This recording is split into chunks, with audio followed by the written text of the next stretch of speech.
Hello everyone, this printer is Canon PIXMA MG3600. What I want to do is to show you how to load the ink cartridges. If you open up this printer,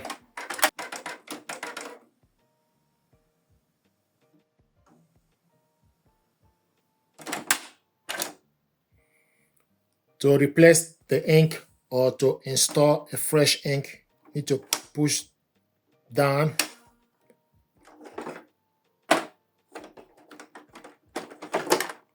This is how to remove the ink. To replace it, black goes to the right, the colored one goes to the left.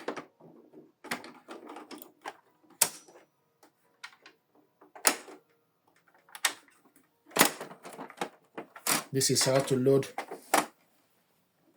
the ink cartridges. Thank you.